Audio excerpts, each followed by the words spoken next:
From New York Times, I'm Michael Barbaro. This is The Daily.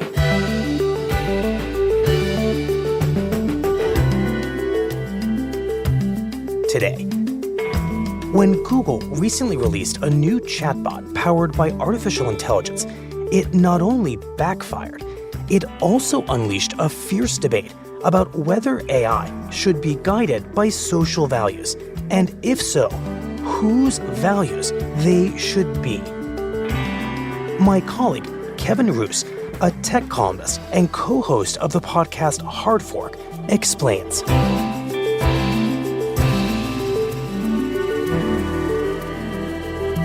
It's Thursday, March 7th.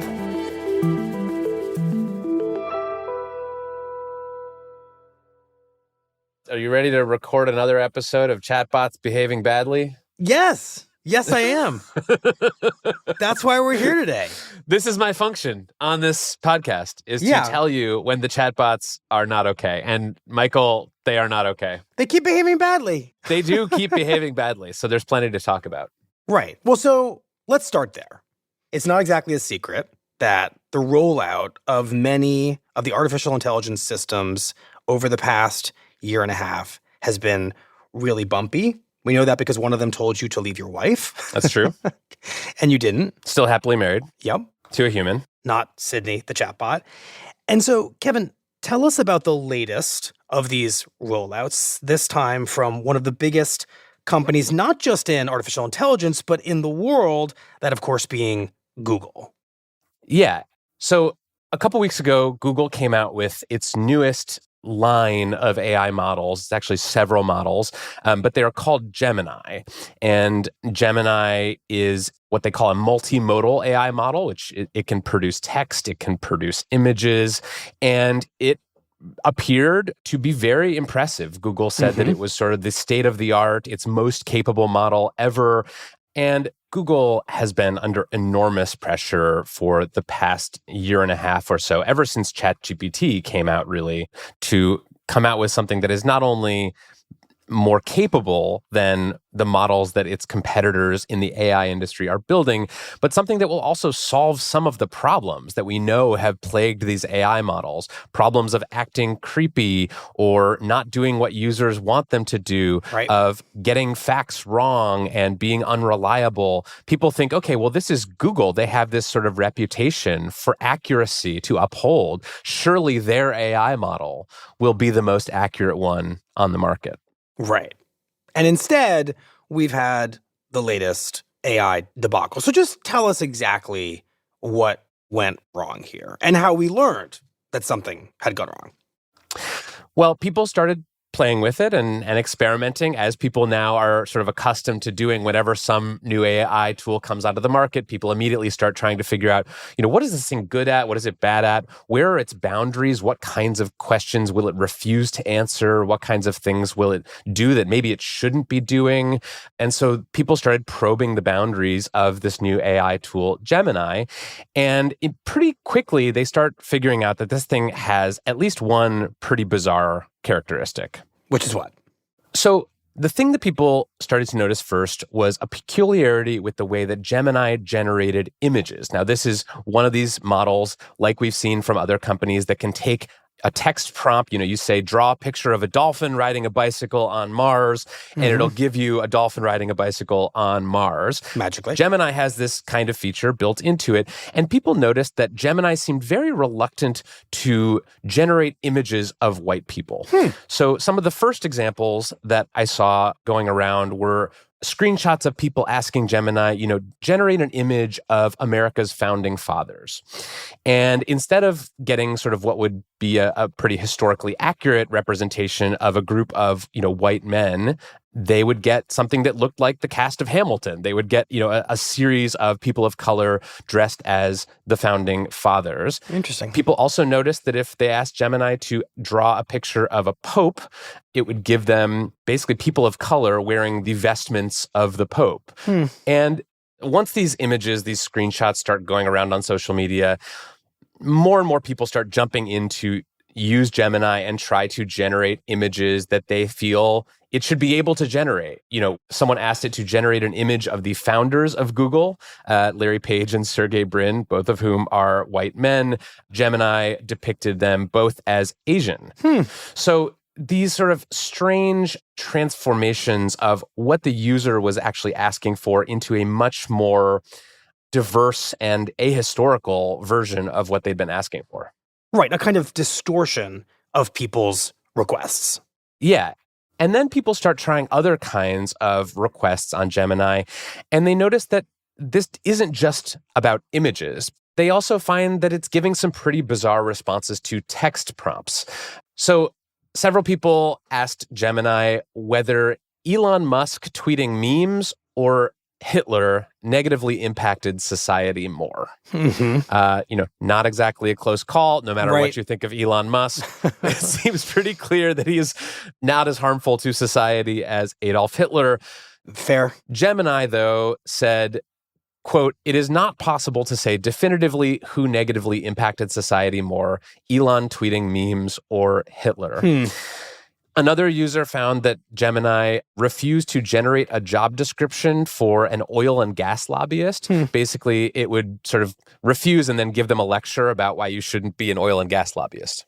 So quite clearly at this point, this is not a one-off thing. Gemini appears to have some kind of point of view. It certainly appears that way to a lot of people who are testing it, and it's immediately controversial for the reasons you might suspect. Google apparently doesn't think whites exist. If you ask Gemini to generate an image of a white person, it can't compute. A certain subset of people, I would call them like sort of right-wing culture warriors, started posting these on social media with captions like, Gemini is anti-white or Gemini refuses to acknowledge white people. I think that the chatbot sounds exactly like the people who programmed it. It just sounds like a woke person. Exactly. Google Gemini looks more and more like big tech's latest efforts to brainwash the country. Conservatives start accusing them of making a woke AI that is infected with this progressive Silicon Valley ideology. The House Judiciary Committee is subpoenaing all communication regarding this Gemini project with the executive branch. Jim Jordan, the Republican congressman from Ohio, comes out and accuses Google of working with Joe Biden to develop Gemini, which is sort of funny if you can think about Joe Biden being asked to develop an AI language model. But this becomes a huge dust-up for Google. It took Google nearly 2 years to get Gemini out, and it was still riddled with all of these issues when it launched. That Gemini AI program made so many mistakes, it was really an embarrassment. First of all, this thing would be a Gemini. And that's because these problems are not just bugs in a new piece of software. They're signs that Google's big, new, ambitious AI project, something the company says is a huge deal, may actually have some pretty significant flaws. And as a result of these flaws... You don't see this very often. One of the biggest drags on the NASDAQ at this hour, Alphabet. Shares of parent company Alphabet dropping more than 4% today. The company's stock price actually falls. Wow. The CEO, Sundar Pichai, calls Gemini's behavior unacceptable. And Google actually pauses Gemini's ability to generate images of people altogether until they can fix the problem. Wow. So basically, Gemini is now on ice when it comes to these problematic images. Yes, Gemini has been a bad model, and it is in timeout. So, Kevin, what was actually occurring within Gemini that explains all of this? What happened here? And were these critics right? Had Google, intentionally or not, created a kind of woke AI?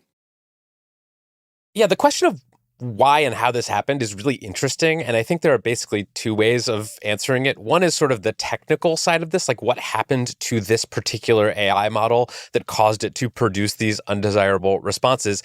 The second way is sort of the cultural and historical answer, like why did this kind of thing happen at Google? How has their own history as a company with AI informed the way that they've gone about building and training their new AI products? All right, well, let's start there with Google's culture and how that helps us understand this all. Yeah, so Google as a company has been really focused on AI for a long time, for more than a decade. And one of their priorities as a company has been making sure that their AI products are not being used to advance bias or prejudice. And the reason that's such a big priority for them really goes back to an incident that happened almost a decade ago. So in 2015, there was this new app called Google Photos. I'm sure you've used it. Many, many people use it, including me.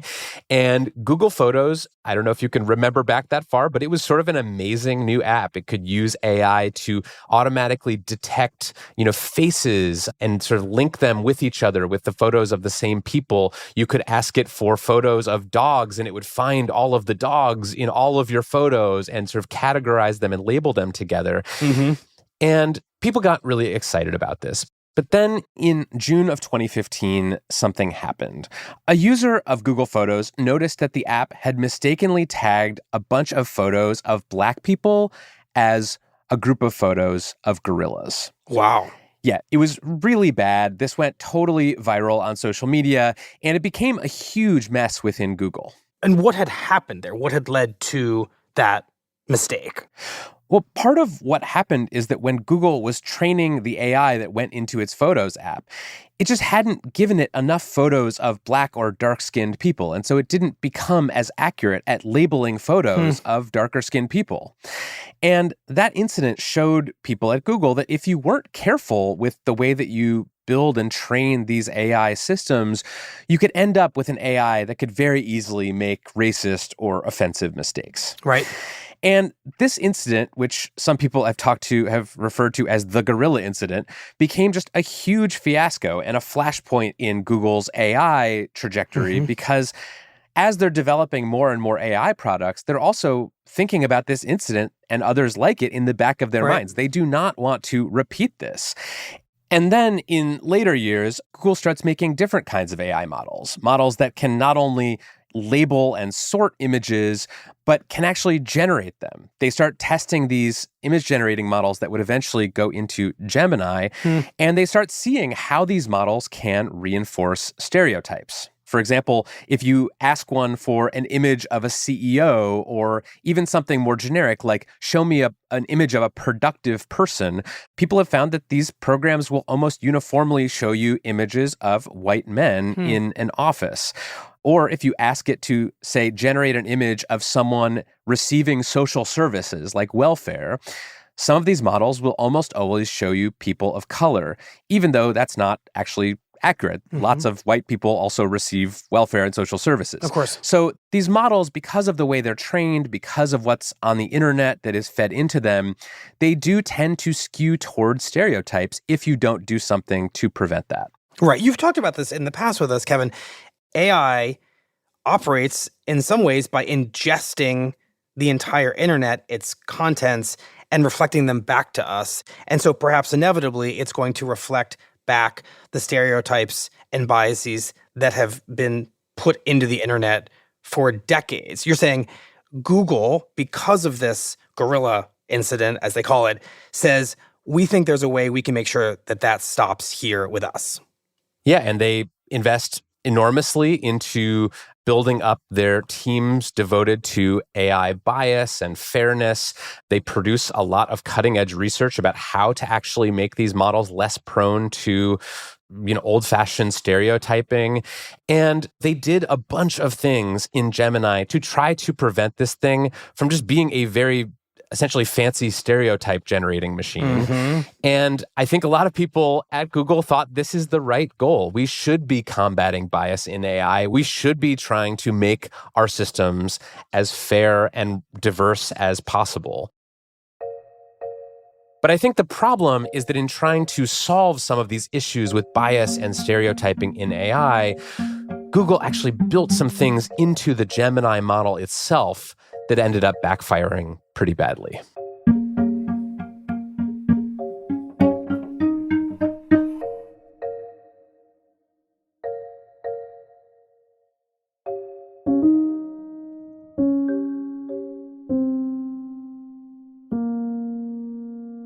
We'll be right back. So, Kevin, walk us through the technical explanation of how Google turned this ambition it had to safeguard against the biases of AI into the day-to-day workings of Gemini that, as you said, seem to very much backfire. Yeah, I'm happy to do that with the caveat that we still don't know exactly what happened in the case of Gemini. Google hasn't done a full post-mortem about what happened here. But I'll just talk in general about 3 ways that you can take an AI model that you're building, if you're Google or some other company, and make it less biased. Mm-hmm. The first is that you can actually change the way that the model itself is trained. You can think about this sort of like changing the curriculum in the AI model's school. Like you can give it more diverse data to learn from. That's how you fix something like the gorilla incident. You can also do something that's called reinforcement learning from human feedback, which I know is a very technical term. Sure is. And that's a practice that has become pretty standard across the AI industry, where you basically take a model that you've trained and you hire a bunch of contractors to sort of poke at it, to put in various prompts and see what the model comes back with. And then you actually have the people rate those responses and feed those ratings back into the system. A kind of army of tisk-tiskers saying, do this, don't do that. Exactly. So that's one level at which you can try to fix the biases of an AI model, is during the actual building of the model. Got it. You can also try to fix it afterwards. So if you have a model that you know may be prone to spitting out stereotypes or offensive imagery or text responses, you can ask it not to be offensive. You can tell the model, essentially, obey these principles. Don't be offensive. Don't stereotype people based on race or gender or other protected characteristics. You can take this model that has already gone through school and just kind of give it some rules and do your best to make it adhere to those rules. Essentially a set of laws that it must obey. Exactly. The third way that you can make an AI system's responses less biased is by changing the requests themselves. This is a new technique that has been developed in the AI industry over the past year or two, and some people have called this prompt transformation. Just explain it. So prompts are the things that you type to an AI model. Any request that you make of one of these chatbots is known as a prompt. Prompt transformation grew out of the observation that many people were not that good at coming up with prompts that got them the responses they wanted. So, there are these people called prompt engineers in tech who basically are masters of putting in the right keywords to elicit the best possible image or the best possible text response. But most people are not prompt engineers. Most people, they want a dolphin riding a bicycle on Mars. They're just going to type dolphin riding bicycle on Mars and hope for the best. So somewhere along the way, these AI companies realized that people would be happier with the results of their prompts if they actually transformed them along the way. So you type dolphin riding bicycle on Mars. In an AI model that uses prompt transformation, that prompt will actually be rewritten before it is passed to the AI model. So it might insert additional keywords or instructions on what this dolphin riding a bicycle on Mars should look like, or what should be in focus, and should it be, a cartoon or a hyper-realistic photo. And that is what's known as prompt transformation. Essentially unseen editing of our questions before Gemini or any AI system goes and looks for the results. Yes, and this is a practice that has become somewhat common among these AI models. And I should say, there might be some times where this would be a useful and good thing. I am not the best person at writing these prompts for these AI models. So in some cases, I might be glad that Gemini or DALL-E or another one of these AI image generators would actually step in and help me write a better prompt. The problem is that somewhere along the way, it appears that Google decided to use prompt transformation for things that weren't just about getting people better, higher quality answers, that they should actually start putting things in these kind of invisible middle prompts about diversity and inclusion. And that was sort of how it was going to ensure that users were not just going to be getting pictures of white men when they asked for a CEO. So what Google appears to be up to here is not just editing a search to get the best possible image that a person is seeking. They're editing these searches to embody this corporate value that you have been talking about of diversity and of inclusion. That's what we think may have happened here. Yes, we don't know that for sure, but it does appear from my reporting and some of the other reporting on this issue that Google was using prompt transformation in Gemini, and that may have been part of why people started seeing these strange ahistorical results. So in the end, Kevin, it seems like these three interlocking layers that you just laid out that Google handed to Gemini to try to have it embody Google's goal of avoiding bias and being inclusive, it ended up becoming a kind of overcorrection for whatever it was Google was trying to do. Because I have to think Google was not hoping that images of the founding fathers would come back as ahistoric, or that Gemini would suggest that Elon Musk was as bad, if not worse, than Adolf Hitler. So is that essentially what happened here? An ambition went too far.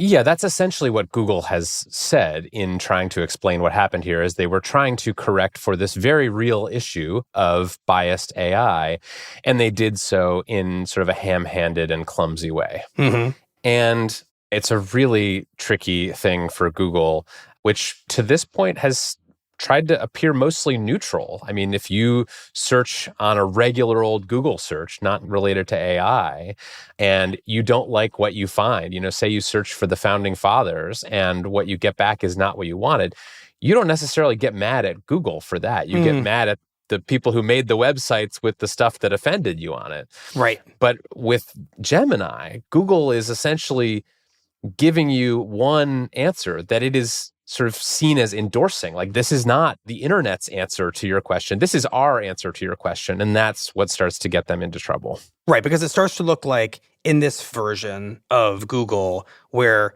Google itself is telling you what the truth is, that it's put some real spin on the ball. And you've hinted at this, but that spin on the ball feels to many like the spin of liberal coastal elites who have this value of diversity and of inclusion.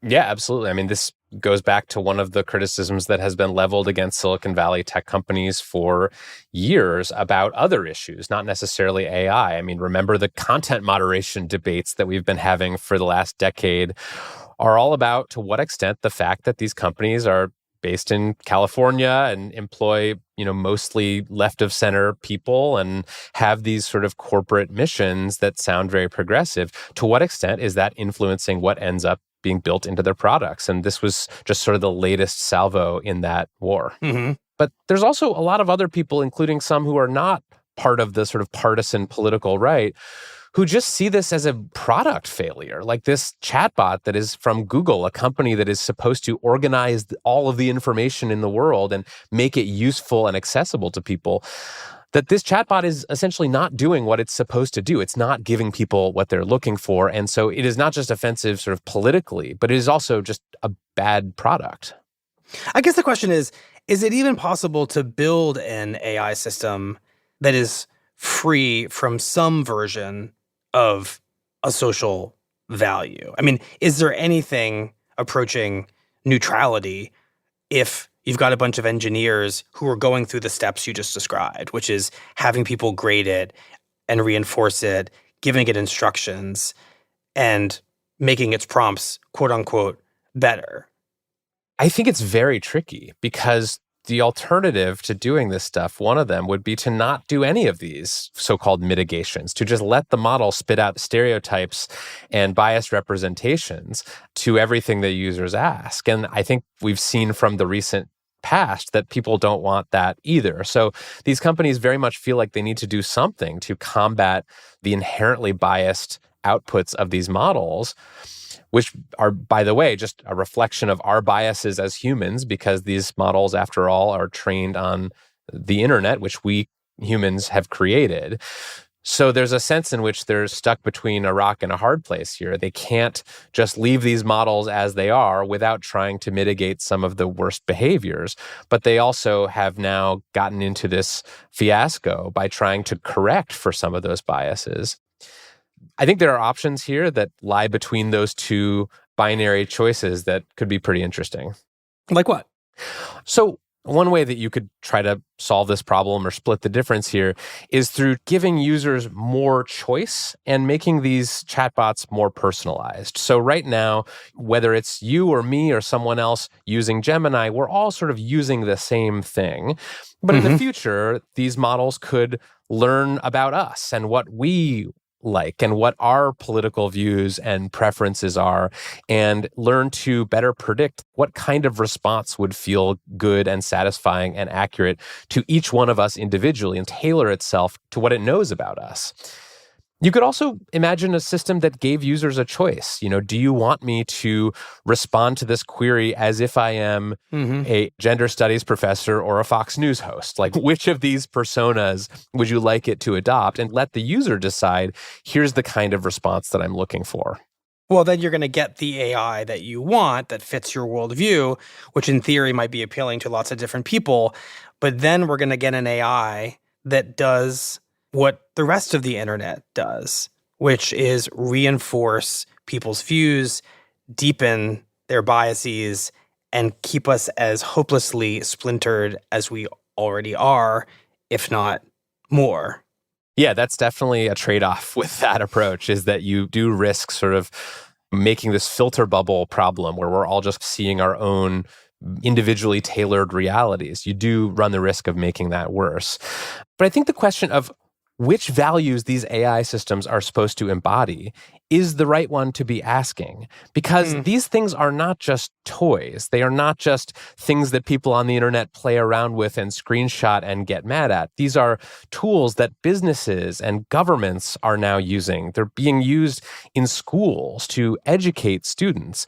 The stakes for this kind of thing are really high, and it really does matter which values we are giving to these machines and telling them to emulate. So you could imagine, companies making those values, but we know now that that's not a foolproof process. You can imagine users making these decisions about what values they want AI to have, but that has the problem that you just alluded to.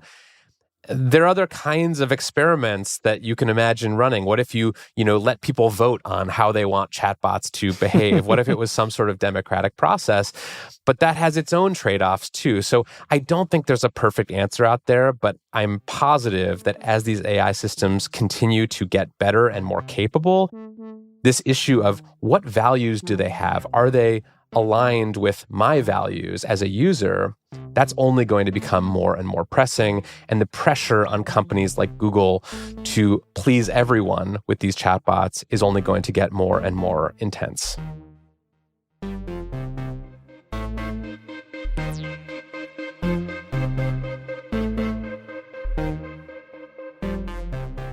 Well, Kevin, thank you very much. Thank you, Michael. The latest episode of Kevin's podcast, Hard Fork, which covers the world of tech, is out tomorrow. To find it, search for Hard Fork wherever you listen. We'll be right back. Here's what else you need to know today. I am filled with the gratitude for the outpouring of support we've received from all across our great country. But the time has now come to suspend my campaign.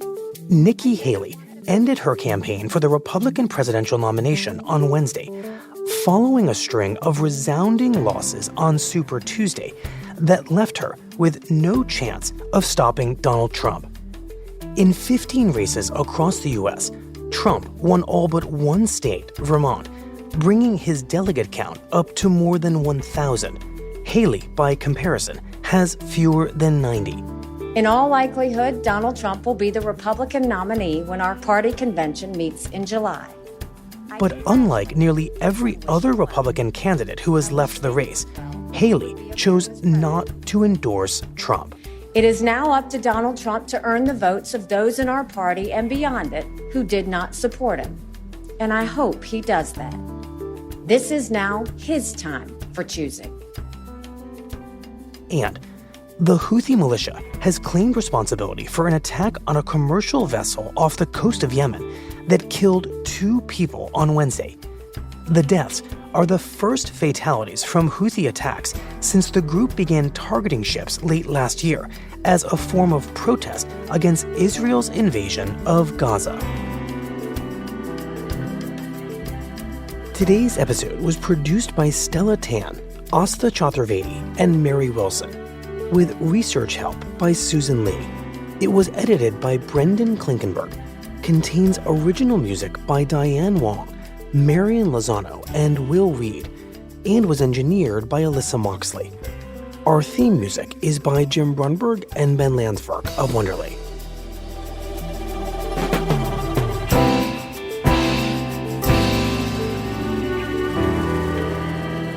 That's it for the Daily. I'm Michael Barbaro.